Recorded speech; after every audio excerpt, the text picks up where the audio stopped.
Kiranya berkat Tuhan, kesehatan, kelimpahan, kebahagiaan tercurah dikaruniakan kepada kita semua.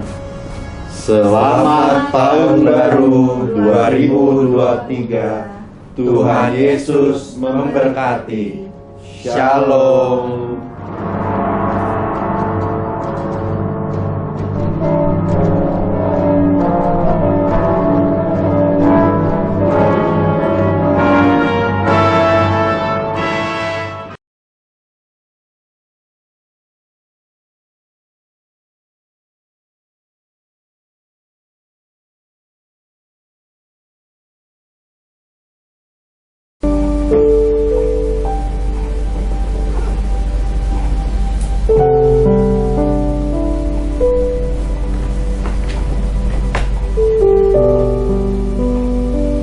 puji nama Tuhan, shalom.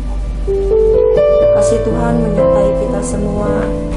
Dan tidak terasa kita sudah memasuki awal tahun 2023. Mari sama-sama kita berdoa sebelum memulai ibadah online ini. Bapa yang baik, Bapa yang kami sembah di dalam nama Tuhan Yesus, sungguh kami bersyukur Tuhan. Kami terus Engkau berkati dengan kasih anugerah-Mu dalam hidup kami. Sepanjang tahun kemarin Tuhan, Engkau terus menyertai kami hingga memasuki tahun 2023 ini. Sungguh besar anugerah dan kasih-Mu bagi kami semua. Terima kasih Tuhan, kami mau terus mengikuti jejak kaki Tuhan yang berlemah. Biarlah Tuhan, pada kesempatan hari ini kami boleh datang membawa hati kami untuk memuji dan menyembah-Mu. Hidup kami ini sepenuhnya hanyalah anugerah-Mu Tuhan. Kami ada sebagaimana kami ada, semua hanya karena kasih dan anugerah-Mu. Terima kasih Tuhan Yesus untuk kasih sayang, kasih setia-Mu dalam hidup kami. Di dalam nama Tuhan Yesus kami berdoa dan mengucap syukur. Amin.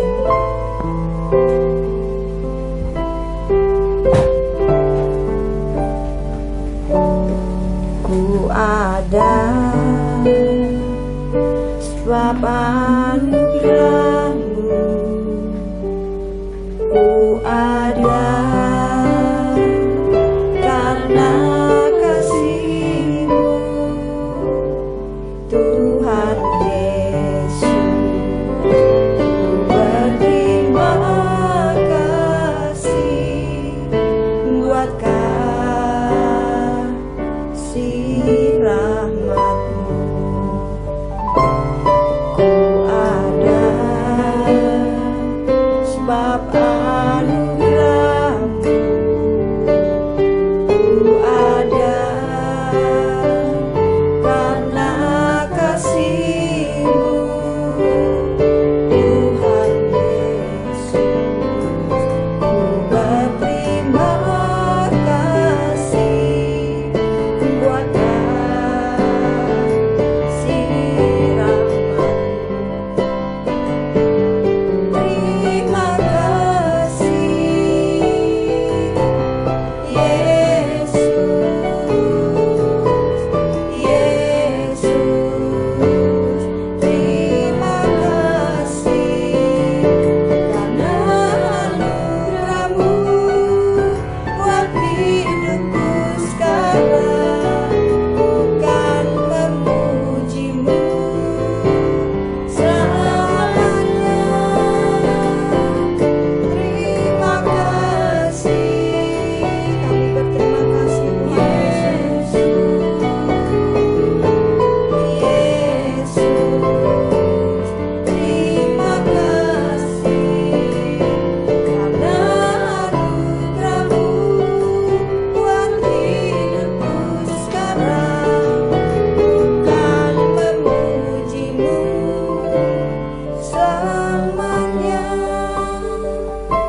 Yesus,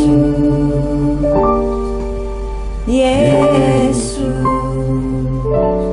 terima kasih karena anugerah-Mu buat hidupku sekarang. Ku kan memuji-Mu selamanya. Terima kasih Yesus, Yesus, terima kasih karena anugerah-Mu buat hidupku sekarang. Ku kan memuji-Mu selamanya. Kami memuji-Mu, kan memuji-Mu selamanya. Bukan memuji-Mu selamanya.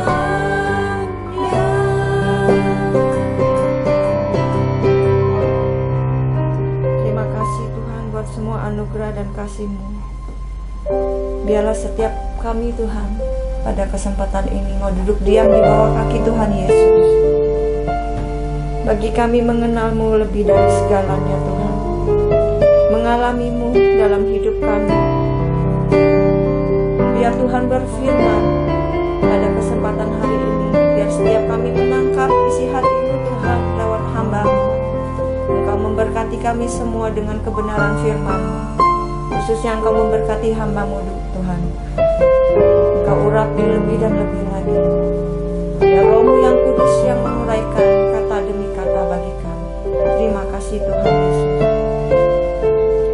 Mengenal-Mu lebih dari segalanya,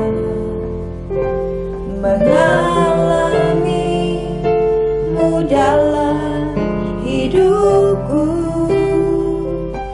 Kehendak-Mu biar jadi di dalamku, menyenangkan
Engkau mengerti setiap hati kami, Tuhan. Engkau mengenal jalan-jalan kami, Tuhan.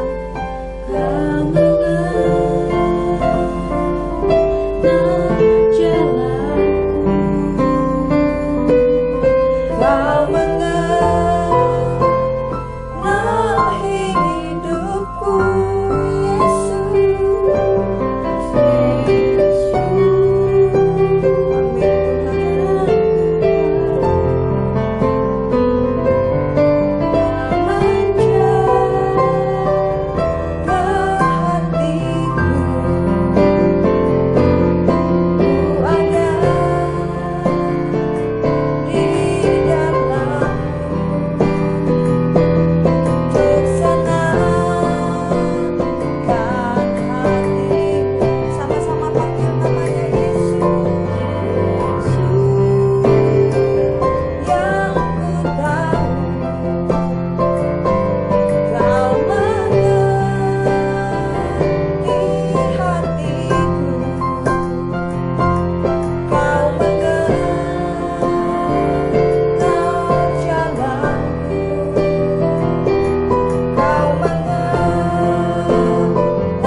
Bapak Ibu yang terkasih dalam Tuhan, tak terasa kita sudah melalui tahun 2022.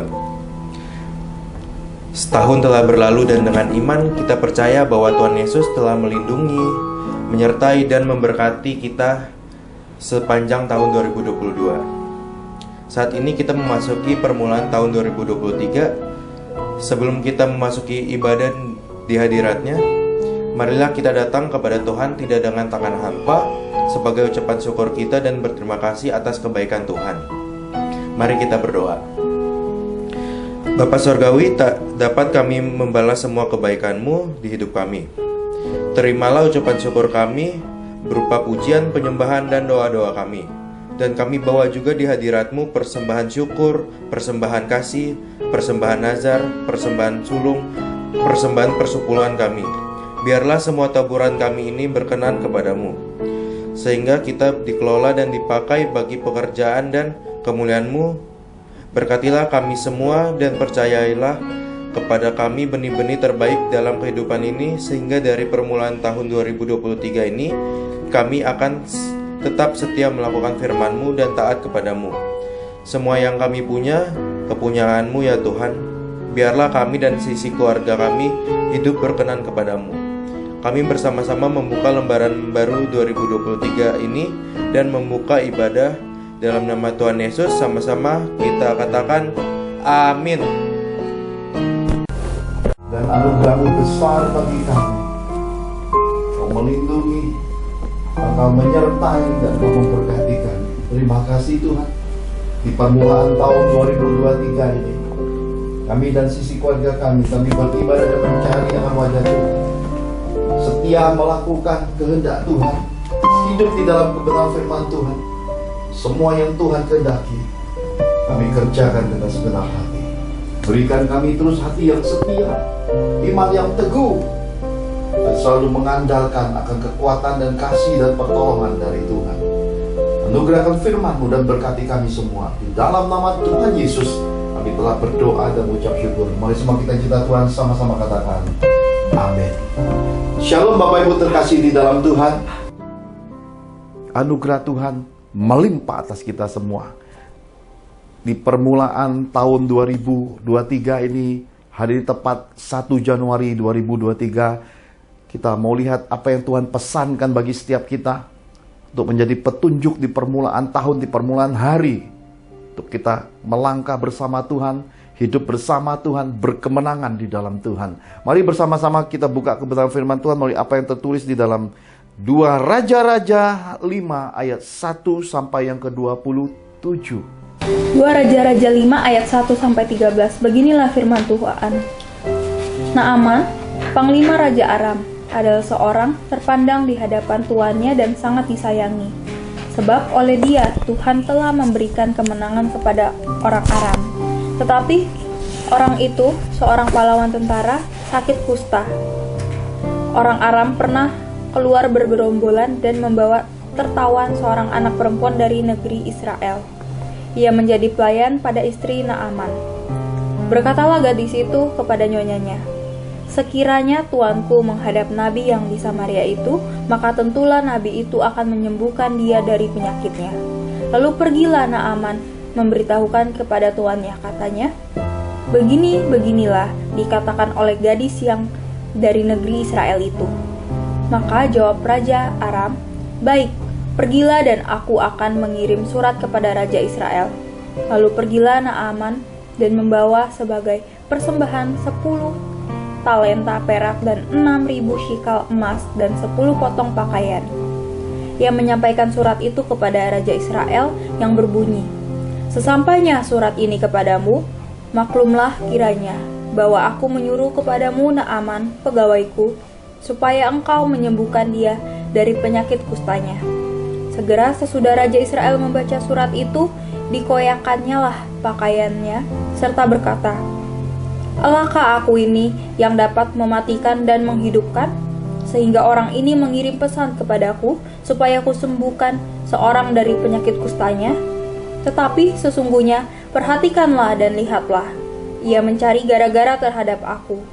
Segera sesudah dengar Elisa, abdi Allah itu, bahwa Raja Israel mengenakan pakaiannya, dikirimnyalah pesan kepada Raja, bunyinya, "Mengapa engkau mengenakan pakaianmu? Biarlah ia datang kepadaku, supaya ia tahu bahwa ada seorang nabi di Israel." Kemudian datanglah Naaman dengan kudanya dan keretanya, lalu berhenti di depan pintu rumah Elisa. Elisa menyuruh seorang suruhan kepadanya mengatakan, "Pergilah mandi 7 kali dalam sungai Yordan, maka tubuhmu akan pulih kembali sehingga engkau menjadi tahir." Tetapi pergilah Naaman dengan gusar sambil berkata, "Aku sangka bahwa tidak-tidaknya ia datang keluar dan berdiri memanggil nama Tuhan Allahnya, lalu menggerak-gerakkan tangannya di atas tempat penyakit itu, dan dengan demikian menyembuhkan penyakit kustaku. Bukankah Abana dan Parpar, sungai-sungai Damsyik, lebih baik dari segala sungai di Israel? Bukankah aku dapat mandi di sana dan menjadi tahir?" Kemudian berpalinglah ia dan pergi dengan panas hati. Tetapi pegawai-pegawainya datang mendekat serta berkata kepadanya, "Bapak, seandainya nabi itu menyuruh perkara yang sukar kepadamu, bukankah Bapak akan melakukannya? Apalagi sekarang ia hanya berkata kepadamu, mandilah dan engkau akan menjadi tahir." Amin. Ayat ke-14 sampai 27, demikian firman Tuhan. Maka turunlah ia membenamkan dirinya 7 kali dalam sungai Yordan, sesuai dengan perkataan abdi Allah itu. Lalu pulihlah tubuhnya kembali seperti tubuh seorang anak, dan ia menjadi tahir. Kemudian kembalilah ia dengan seluruh pasukannya kepada abdi Allah itu. Setelah sampai, tampillah ia ke depan Elisa dan berkata, "Sekarang aku tahu bahwa di seluruh bumi tidak ada Allah kecuali di Israel. Karena itu, terimalah kiranya suatu pemberian dan dari hambamu ini." Tetapi Elisa menjawab, "Demi Tuhan yang hidup, yang di hadapannya aku menjadi pelayan, sesungguhnya aku tidak akan menerima apa-apa." Dan walaupun Naaman mendesaknya supaya menerima sesuatu, ia tetap menolak. Akhirnya berkatalah Naaman, "Jikalau demikian, biarlah diberikan kepada hambamu ini tanah sebanyak muatan sepasang bagal, sebab hambamu ini tidak lagi akan mempersembahkan korban bakaran atau korban sembelihan kepada Allah lain kecuali kepada Tuhan. Dan kiranya Tuhan mengampuni hambamu ini dalam perkara yang berikut. Apabila tuanku masuk ke kuil Rimon untuk sujud menyembah di sana, dan aku menjadi pengapitnya, sehingga aku harus ikut sujud menyembah dalam kuil Rimon itu, kiranya Tuhan mengampuni hambamu ini dalam hal itu." Maka berkatalah Elisa kepadanya, "Pergilah dengan selamat." Setelah Naaman berjalan tidak berapa jauh daripadanya, berpikirlah Gehasi bujang Elisa, abdi Allah, "Sesungguhnya tuanku terlalu menyegani Naaman, orang Aram ini, dengan tidak menerima persembahan yang dibawanya demi Tuhan yang hidup. Sesungguhnya aku akan berlari mengejar dia dan akan menerima sesuatu daripadanya." Lalu Gehasi mengejar Naaman dari belakang. Ketika Naaman melihat ada orang berlari-lari mengejarnya, turunlah ia dengan segera dari atas kereta untuk mendapatkan dia dan berkata, "Selamat!" Jawabnya, "Selamat tuanku Elisa, menyuruh aku mengatakan, baru saja datang kepadaku 2 orang muda dari pegunungan Efraim, dari antara rombongan nabi. Baiklah, berikan kepada mereka setalenta perak dan 2 potong pakaian." Naaman berkata, "Silakan, ambillah 2 talenta." Naaman mendesak dia dan membungkus 2 talenta perak dalam 2 pundi-pundi dan 2 potong pakaian, lalu memberikannya kepada 2 bujangnya. Mereka ini mengangkut semuanya di depan Gehasi.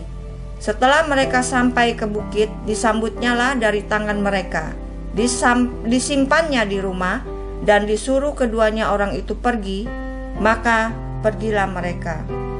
Baru saja Gehasi masuk dan tampil ke depan tuannya, berkatalah Elisa kepadanya, "Dari mana Gehasi?"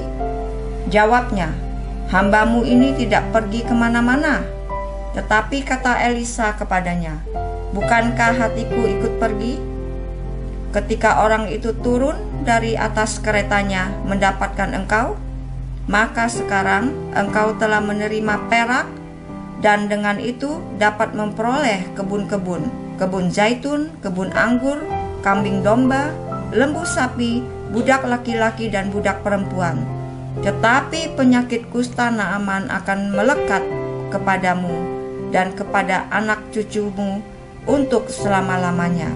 Maka keluarlah Gehasi dari depannya dengan kena kusta putih seperti salju. Amin.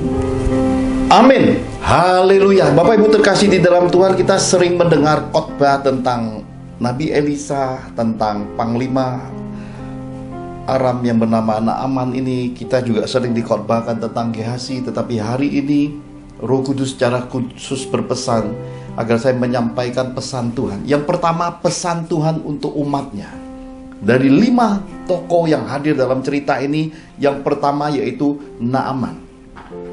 Naaman adalah orang kaya, orang berkedudukan, duitnya banyak, pangkatnya tinggi, dan selalu berkemenangan di dalam peperangan, disayang raja. Ini orang yang sangat populer, sangat terkenal. Dan kita bisa melihat jalan-jalan hidupnya dikitari banyak pegawai, banyak pelayan, disayang raja, bergelimang harta benda. Tetapi di dalam hidup Naaman ada satu kekurangannya, yaitu dia punya penyakit kusta. Tuhan pesankan di dalam hidup ini, inilah gambaran hidup orang yang tidak kenal Tuhan. Inilah gambaran hidup bahwa hidup ini tidak sempurna. Lewat Naaman kita juga belajar tentang bahwa hidup ini tahu Tuhan saja tidak cukup. Kenapa? Karena kalau tahu saja kita tidak bergerak, tahu saja kita tidak merobos, maka sebatas pengetahuan hidup kita akan terjebak pada fantasi rohani, iming-iming janji-janji rohani, kita terjebak di dalam rutinitas rohani, kemudian kita jadi follower, ikut pengalaman rohani orang lain.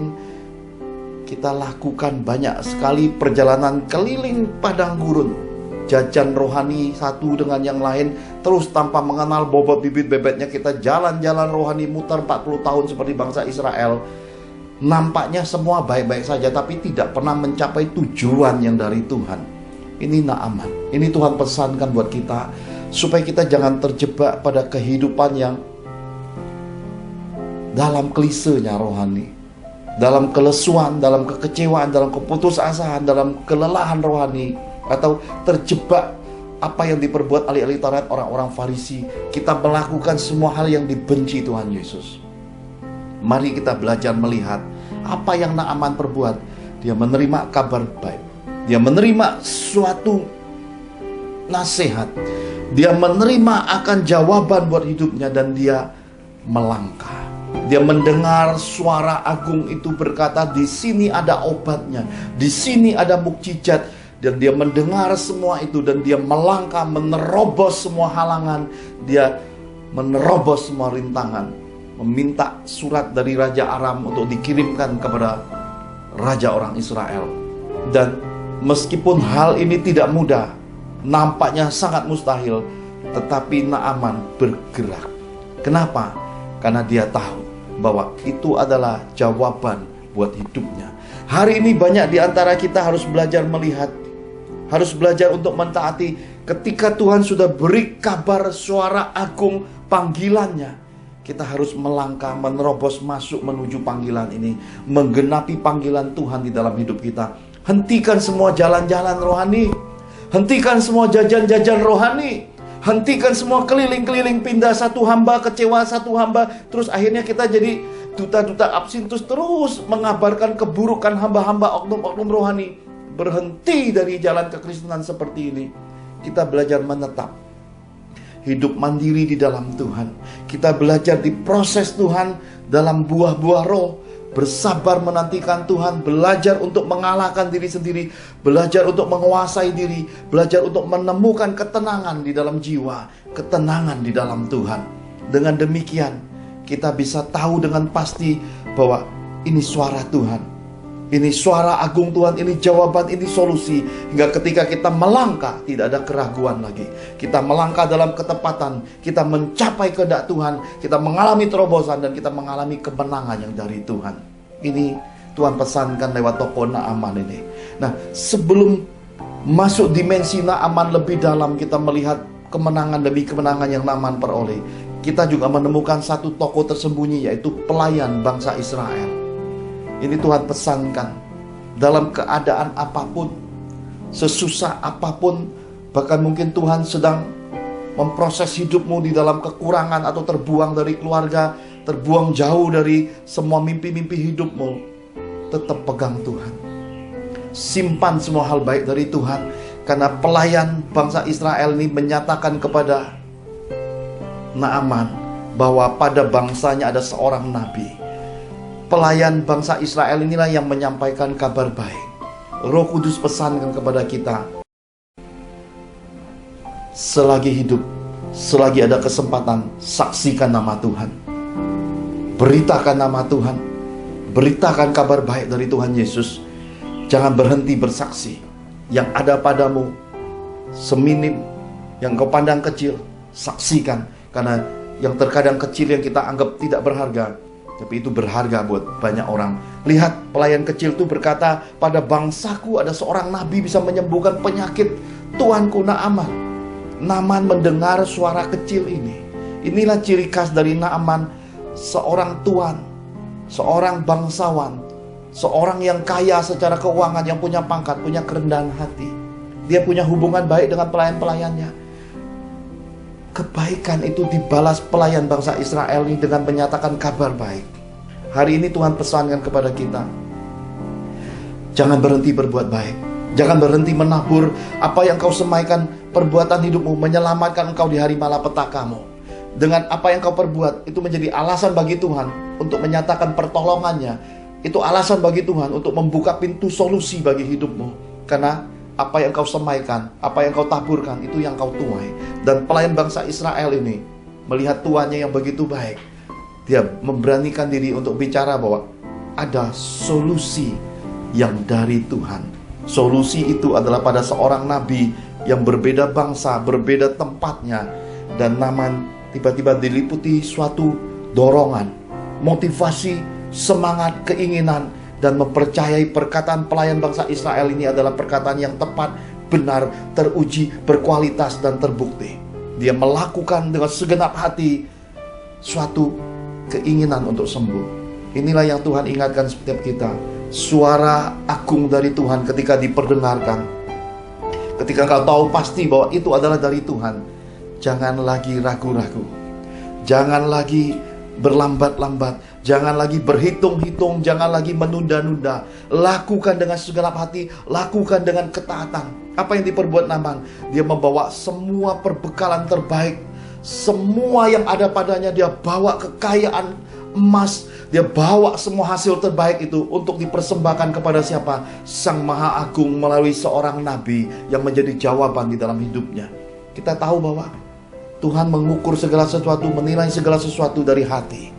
Pemberian yang muncul dari hati yang tulus, persembahan yang keluar, dan semua taburan yang muncul dari ketaatan di dalam Tuhan, penghargaannya adalah mukjizat dari Tuhan. Penghargaannya adalah kesembuhan yang dari Tuhan. Penghargaannya adalah beroleh pengampunan yang dari Tuhan.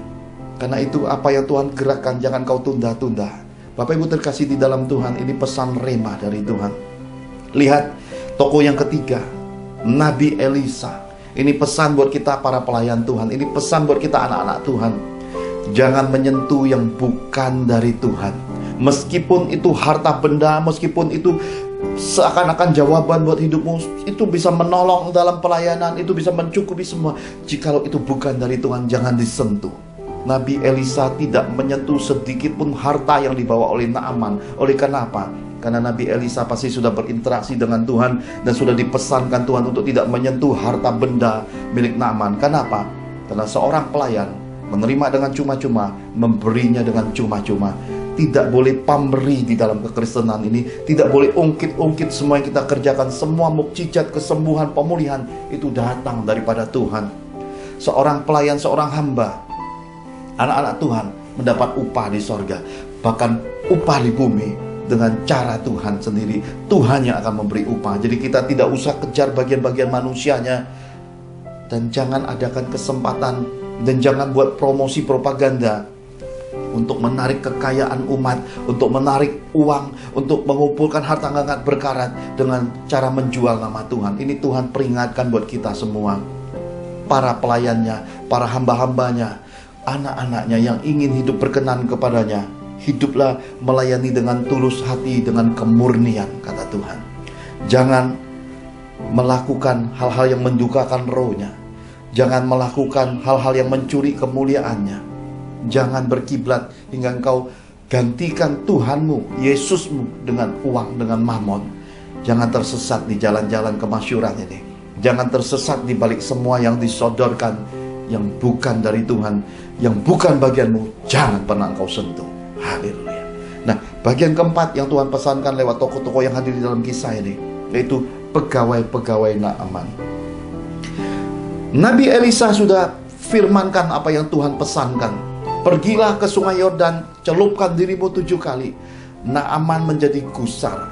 Inilah sifat orang kaya. Kenapa? Orang kaya tuh pengennya yang bersih, enak, nyaman, semuanya serba maunya dia. Kenapa? Karena sudah biasa memimpin, karena sudah biasa bermain di area menabur, memberi uang, karena sudah terbiasa banyak bawahannya, banyak orang yang yes father, yes bapak, ya ibu. Asal bapak senang, asal ibu senang. Terpola dalam hidup mau-maunya dirinya, sekar dewe. Semuanya hanya dia ingin dia yang ngambil keputusan. Naaman masih terjebak pada keadaan ini. Tetapi kita menemukan di dalam kisah itu pegawai-pegawainya yang dihinggapi roh nasihat yang ajaib. Roh Kudus bekerja di balik pegawai-pegawai Naaman. Kenapa? Karena Naaman pastilah seorang figur atasan, seorang mentor, seorang bos, seorang yang kaya raya, seseorang yang berkedudukan, yang punya keadilan kepada pegawai-pegawainya, yang mungkin sangat ramah, yang sangat baik hati, yang sangat memperdulikan kesejahteraan daripada pegawai-pegawainya, hingga roh nasihat begitu hinggap. Dan roh nasihat dari Tuhan berkata lewat pegawai-pegawai Naaman, "Mengapakah tuanku ragu? Kalau Nabi itu berkata sesuatu yang sukar pasti engkau kerjakan, sedangkan yang diperkatakan Nabi itu sesuatu yang gampang saja. Lihatlah, sungai Yordan ada di dekatmu. Apalah susahnya untuk engkau menceburkan dirimu 7 kali. Lihatlah di balik itu apa yang tersedia, buah dan mukjizat yang dari perkataan Nabi itu." Nah, inilah penting di dalam hidup ini. Kita dikelilingi orang-orang yang takut akan Tuhan, orang-orang yang punya roh nasihat, orang-orang yang bisa mendamaikan akan hati kita, orang-orang yang bisa mengingatkan akan semua kekeliruan, semua kesalahan dan pelanggaran kita perbuat. Kita perlu dikelilingi yang seperti ini. Jauhkan pergaulan yang rusak, di mana semeja makan isinya fitnahan, omongan negatif, selalu menjelekkan orang. Hari ini jika kau duduk di tengah-tengah pergaulan yang rusak, orang-orang yang menjelekkan hamba-hamba Tuhan, menjelekkan saudara-saudara seiman, hari ini engkau mendengar yang dijelekkan yang di luar, besok dia ganti posisi, yang dijelekkan adalah engkau. Karena inilah roh absintus. Jauhi pergaulan roh absintus ini. Jauhi orang-orang yang mulutnya selalu berkata-kata negatif, yang berkata-kata fitnah, yang berkata-kata tidak memuliakan Tuhan. Jauhi pergaulan yang buruk seperti ini. Kenapa? Karena pergaulan yang buruk seperti ini menutup pintu kasih karunia. Pergaulan yang buruk seperti ini menghancurkan berkat-berkat kehidupan. Pergaulan yang buruk seperti ini menutup pintu mukjizat Tuhan di dalam hidupmu. Jauhi. Dan ini Tuhan pesankan. Dan bagian yang kelima yang kita bisa pelajari, ini yang Tuhan terus ingatkan saya tentang Gehazi. Gehazi adalah orang yang berdiri di tengah-tengah antara kutuk dan berkat. Kutuk kusta Naaman dengan mukjizat kesembuhan Nabi Elisa. Gehazi ada di tengah-tengahnya, menjadi perantara yang ada ketika momen bersejarah itu, ketika pertemuan itu terjadi. Bapak Ibu terkasih di dalam Tuhan, Tuhan ingatkan hal yang penting bagi anak-anak Tuhan yang berada di tengah-tengah tentang keuangan. Antara keuangan yang dibutuhkan hamba-hamba, yang dibutuhkan umat, antara keuangan yang diterima orang-orang pilihan Tuhan dengan keuangan surgawi. Ketika engkau adalah orang yang dipercayakan mengelola, untuk mentransfer, untuk menyalurkan, mungkin itu berkat persepuluhan, mungkin itu berkat khusus, persembahan khusus, mungkin itu persembahan kasih, mungkin itu persembahan nasar, mungkin itu pemberian, dan mungkin itu sumbangan. Jaga hatimu. Tuhan pesankan ini. Seperti Gehazi tidak bisa menjaga hati, engkau bisa bertukar posisi. Seharusnya engkau menerima berkat, engkau menjadi saksi di balik semua peristiwa yang besar itu. Tetapi akhirnya hatimu seperti Gehazi. Apa yang terjadi? Ini Tuhan pesankan. Gehazi memakai pikirannya dan berkata, mungkin Nabi Elisa, mungkin Tuanku sungkan. Ya. Seringkali orang-orang yang menjagai jalan-jalan keuangan dari Tuhan ini juga mungkin seperti Gehazi, berpikir dan beralasan, wah terlalu baik bosku itu, terlalu baik mamaku itu, terlalu baik orang tuaku itu, terlalu baik mertuaku itu, terlalu baik suamiku itu, terlalu baik istriku, terlalu baik orang-orang yang di posisi surgawi yang menyalurkan berkat keuangan Tuhan.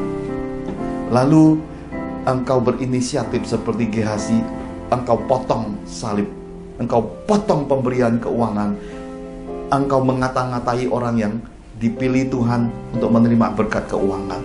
Mungkin engkau tidak sadar, engkau sedang mengambil kesusahan orang yang sedang dibebaskan Tuhan itu masuk di dalam hidupmu jadi kutuk. Mungkin engkau sudah bicarakan banyak hal negatif kepada banyak orang tentang hamba-hamba ini. Bahkan engkau mungkin sudah membenci hamba-hamba yang menerima persembahan keuangan ini. Ingatlah akan hal ini. Kutuk Gehazi akan masuk dalam hidupmu. Semua kutuk dari hamba-hamba, dari pelayan-pelayan, dari orang-orang pilihan, orang-orang susah, orang-orang yang dikhususkan Tuhan menerima keuangan itu, semua itu akan disalurkan Tuhan masuk di dalam hidupmu. Oleh karena apa? Karena roh Gehazi ini. Jadi Tuhan pesankan, berbahayanya orang yang ada di meja keuangan Tuhan. Jagai hatimu. Orang bijaksana tidak mencampuri yang bukan urusannya. Seorang hamba ketika disuruh menyalurkan, salurkan, jangan ikutkan hatimu di dalamnya. Karena terkadang perkara surgawi, perkara-perkara yang ajaib dari roh Tuhan, perkara-perkara yang datang dari surga sendiri, tidak bisa dipahami dengan pikiran manusia. Lihat, ketika Nabi Elisa menolak semua haknya atas pemberian Naaman, Gehazi terusik. Kenapa? Karena hatinya terikat dengan uang. Satu-satunya yang harus kita bongkar dalam diri orang-orang yang ada di meja keuangan Tuhan adalah hatinya terikat dengan uang. Roh pelit ada pada dirimu, roh tamak, roh serakah, dan kau berkata, enak ya dia terima, kok aku enggak. Roh itu membanding-bandingkan, maka engkau berbuat sesuatu yang seperti Gehazi lakukan, maka semua kutuk-kutuk itu akan dipindahkan di dalam hidupmu. Dan jangan engkau lakukan hal seperti ini. Ini Tuhan peringatkan dengan jelas sekali. Ini sudah lebih dari 2 tahun saya amati roh ini, dan Tuhan ingatkan, dan di permulaan tahun 2023 ini saya mesti sampaikan. Karena jangan sampai saudara-saudara yang harusnya menjadi saksi dari peristiwa besar, menjadi saksi yang diwariskan bagi keluargamu, bagi rumpun keluargamu, bagi generasi anak cucumu, justru yang kau wariskan seperti kitab suci berkata, maka kutuk Naaman turun padamu, turun bagi garis keturunanmu. Engkau mengalami bencana kehancuran hidup, engkau mengalami krisis keuangan, kau mengalami segala bentuk penyakit. Oleh karena apa? Engkau mengambil bagian-bagian yang seharusnya bukan hak milikmu. Engkau usil, kau mencampuri bagian-bagian dari Tuhan, dan kau mencuri kemuliaan Tuhan dengan jalan mengata-ngatai orang-orang pilihannya, mengatai hamba-hambanya, dan kau merusak suatu perputaran sinergi, suatu aliran surgawi di dalam pengaturan para malaikat Tuhan. Mari ingat pesan ini, jangan kau langgar jika kau mendengar suara Tuhan ini. Haleluya. Nah, bagian kedua setelah kita menerima pesan dari tokoh-tokoh ini, bahwa yang membuat peristiwa Naaman dengan Nabi Elisa, dengan pesan lengkap di balik pelayan bangsa Israel, juga pegawai-pegawainya, termasuk Gehazi yang kita dengar peringatan dari Tuhan tadi, yaitu kabar baik. Bapak Ibu terkasih di dalam Tuhan, hidup ini kita butuh kabar baik. Kabar baik itu datang melebihi pasukan. Kabar baik itu menyenangkan bagi jiwa. Kabar baik itu menyegarkan bagi tulang. Kabar baik itu menyembuhkan sakit penyakit. Kabar baik itu menguatkan semangat hidup. Kabar baik itulah yang kita perlukan di dalam hidup, dan kabar baik itu adanya dari Tuhan. Karena itu kita butuhkan hal-hal seperti itu di dalam kehidupan ini. Janganlah berhenti berbuat baik, karena kabar baik itu dekat dengan orang-orang yang rajin menabur kebaikan. Janganlah tinggalkan jalan kehidupan yang penuh kemurahan, karena orang-orang yang hidup bermurah, kabar baik itu mengitari hidupnya. Pertolongan Tuhan itu ada padanya, dan seluruh area kehidupannya, 4 penjuru mata angin, kabar baik selalu menyampaikan pesan Tuhan, pelayanan para malaikat, semua kesusahan hidupnya, semua rumpun keluarganya, ada pertolongan dari Tuhan, karena kabar baik itu datang bersusul-susulan dan memberikan jawaban dari Tuhan. Karena itulah, jangan tinggalkan kehidupan bermurah, dan jagai persaudaraan, saudaraku. Jangan berhenti berbuat baik, jangan berhenti mengasihi, karena orang yang mengasihi menutupi pelanggaran, orang yang mengasihi menutupi dosa. Kenapa? Karena kasih itu pasti berkemenangan. Karena kasih itu menyehatkan tubuh. Karena hidup di dalam kasih itu membuat umur panjang. Karena hidup di dalam kasih itu imun jadi kuat. Karena hidup di dalam kasih itu semua janji-janji Tuhan di dalam hidupmu tergenapi. Karena engkau hidup di dalam kasih itu, Tuhan membedakan engkau dengan semua rumpun manusia di muka bumi. Usiamu bertambah, umurmu bertambah, tapi engkau tetap kuat, panca inderamu tetap terpelihara, dan sampai akhir hidupmu engkau finish strong, engkau selesai dengan kekuatan. Tidak terkapar di rumah sakit, tidak mengalami penderitaan badannya. Engkau selesai dalam kasih karunia Tuhan, dan pulang surga dalam keadaan tersenyum, dan anak cucumu setiap kali namamu disebut, nama Tuhan dipermuliakan. Haleluya. Jalan-jalan kabar baik inilah harus kita jaga di permulaan tahun 2023 ini. Kenapa? Karena ini Tuhan bentangkan bagi kita suatu pesan bahwa 2023 ini ada hal-hal besar, hal-hal ajaib. Tuhan persiapkan untuk memasuki 2024, dan jalan 2023 ini udah dibukakan jalan berkat yang dari Tuhan. Haleluya. Nah, Bapak Ibu yang terkasih di dalam Tuhan, yang ketiga, yang terakhir dikatakan gini. Pelajaran yang terpenting di balik kehidupan Naaman ini, Ketika Naaman berhitungan, menggerutu, bersungut-sungut dan berkata, bukankah di Aram ada sungai yang lebih baik daripada sungai Yordan? Di sana bersih, sungai Yordan sini kalah bersih. Tuhan punya cara. Jangan bantah cara Tuhan, dan taati saja apa yang Tuhan perintahkan. Dengan kita taat semua yang Tuhan perintahkan, kita bisa lihat buah dan mukjizat di balik setiap pernyataan Tuhan. Semua janji Tuhan di dalam hidup kita tidak akan gagal. Semua janji Tuhan di dalam hidup kita pasti tergenapi. Nah, Bapak Ibu terkasih di dalam Tuhan, ada hal yang baik sejak Natal 2022 dan menuju ke tanggal 1 tahun 2023 ini. Ada 3 peristiwa yang jadi satu. Natal jatuhnya pada hari Minggu. Jadi kebaktian Natal bersamaan dengan kebaktian Minggu, kebaktian raya, dan itu juga satu dengan kebaktian online. Jadi mengalami 3 berkat. Kebaktian Natal, kebaktian raya, kebaktian online jadi satu kesatuan. Kemudian hari ini kebaktian permulaan tahun, kebaktian raya hari Minggu, kebaktian online juga jadi satu. Ada 2 peristiwa besar. Maka seperti orang-orang Majus kita pelajari di ibadah Natal, orang-orang Majus, orang-orang Magi yang bergerak di dalam magic religius, melihat hal-hal bijaksana, mengerti tatanan alam dan mengerti perhitungan angka-angka dan banyak hal yang mereka pelajari. Roh Kudus bisiki saya, dan ini sebagai pesan buat kita sebagai penutup. 2023, angka 2, sebagaimana tadi Natal dan permulaan tahun, Tuhan masih menyediakan berkat ganda. Berkat ganda ini kita bisa capai dengan angka kosong, yaitu mengosongkan diri kita. Seperti Yesus mengosongkan dirinya, mengambil rupa seorang hamba dan taat sampai mati di atas kayu salib. Ini Tuhan pesankan untuk menerima berkat ganda yang Tuhan janjikan atas hidupmu, atas bisnismu, atas karirmu, atas pekerjaanmu, atas pelayananmu. Hanya lewat jalan mengosongkan dirimu. Jangan pakai kekuatan dirimu lagi. Jangan pakai pengalaman yang sudah-sudah, tetapi andalkan Tuhan. Pakai kekuatan kasih karunia Tuhan dengan cara mendengar suara Tuhan, taati Tuhan, lakukan firman-Nya. Apa yang Tuhan perintahkan, taati. Ketika Tuhan berkata, semaikan, taburkan, jangan berhitung, lakukan dengan ketaatan. Karena ini Tuhan perintahkan, Tuhan ingatkan di tahun permulaan 2023 ini. Berkat ganda masuk lewat jalan mengosongkan diri dengan ketaatan. Lalu kita melihat lagi angka 2. Tuhan berkata, ini dipesankan dengan jelas sekali. Kamu bukan lagi 2 tapi 1. Tuhan ingatkan tentang unity keluarga. Suami istri bukan lagi 2 tapi 1. Keluarga bukan lagi tercerai-berai tapi 1 di dalam Kristus. Berkat Tuhan dialirkan bagi keluarga yang harmonis. Alangkah indahnya ketika saudara hidup rukun bersama. Ketika keluarga hidup rukun bersama, dari Mount Hermon masuk berkat-berkat terbaik, embun-embun terbaik, benih-benih terbaik, tuayan-tuayan terbaik masuk pada setiap keluarga yang memiliki kesepakatan, keharmonian, kebahagiaan hidup. Dan perhatikan di balik angka 2 ini ada angka 3. Ternyata ketika kita mencapai double portion, kita baru bisa masuk triple blessing. Triple blessing Tuhan di 2023 ini masih Tuhan sediakan, masih Tuhan buka pintunya lebar-lebar untuk anak-anaknya mencapai triple blessingnya 2023.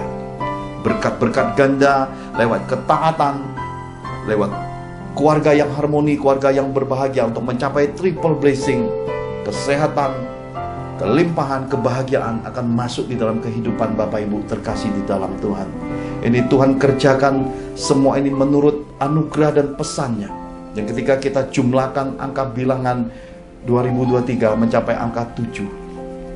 2023 Tuhan beristirahat, sabat, dan memberkati semua orang-orang yang dikasihinya. Tuhan memberkati ciptaannya. Tuhan melipat gandakan semua yang engkau pegang, semua yang engkau punya. Di tahun 2023 ini berkat Tuhan melimpah dialirkan di dalam hidupmu. Apa yang dikerjakan tanganmu dibuat Tuhan berhasil. Yang kau pegang sedikit, mungkin cuma 5 roti 2 ikan, Tuhan lipat gandakan untuk memberi makan banyak orang. Ada perluasan pelayanan, ada perluasan kapasitas dan juga kualitas dalam pelayanan. Dan akan ada pelipat gandakan berkat-berkat bisnis dialirkan dengan dahsyat dari tahun 2023 ini. Karena Tuhan sendiri yang berkenan untuk memberkati. Karena itu ingat, kepada orang-orang yang mengandalkan Tuhan, orang-orang yang menanti-nantikan Tuhan, orang-orang yang hidup berkenan kepada Tuhan, semua janji Tuhan ini ya dan amin. Capai semua penyediaan Tuhan ini, masuki dan nikmati bersama keluarga. Maka Tuhan akan membawa engkau melihat di negeri-negeri yang indah, negeri-negeri yang subur, negeri-negeri yang permai. Tuhan akan membawa engkau melihat seluruh kekayaan ciptaannya mulai tahun 2023. Akan ada orang-orang pilihannya, akan ada keluarga-keluarganya yang mengalami kesukaan di dalam Tuhan. Dan keajaiban ini dimasyurkan Tuhan, diberkati, dicurahkan kepadamu dan keluargamu, kepada rumpun garis keturunanmu mulai tahun 2023 ini. Akan ada berkat-berkat yang tak engkau sangka-sangka, yang tidak terlintas di pikiran, tidak terlintas di hatimu. Tuhan mulai melipat gandakan berkat-berkat keuangan, berkat-berkat gedung-gedung, berkat-berkat tanah-tanah, berkat-berkat bisnis, berkat-berkat taburan tuayan. Dan Tuhan menyediakan benih-benih yang berlipat ganda. Dan kau akan mulai menyalurkan di tahun 2023 ini. Tuhan akan pakai hidupmu, keluargamu, dan Tuhan akan pakai orang-orang pilihannya. Terimalah semua berkat Tuhan yang luar biasa yang dijanjikan, yang dinyatakannya lewat pewahyuan rohnya. Termatrai hari ini bagimu, bagi keluargamu, bagi kita semua yang mendengarkan isi hati Tuhan ini. Kita hari ibadah online ini, Pastor William Serat akan tutup di dalam doa untuk kita menerima berkat-berkat Bapa Surgawi. Mari kita angkat kedua tangan kita sama-sama di hadapan Bapa Surgawi. Bapak Ibu yang terkasih dalam Tuhan Yesus, kita baru saja dicerahkan firman tentang berkat dan ketepatan dalam kehidupan. Kita belajar agar sejak permulaan tahun 2023 ini, hidup kita, pendidikan kita, karir kita, bisnis kita, keluarga kita, dan pelayanan kita mencapai terobosan, kemenangan, dan kesuksesan dalam Tuhan. Bersama Tuhan Yesus pasti ada mujizat dan terobosan.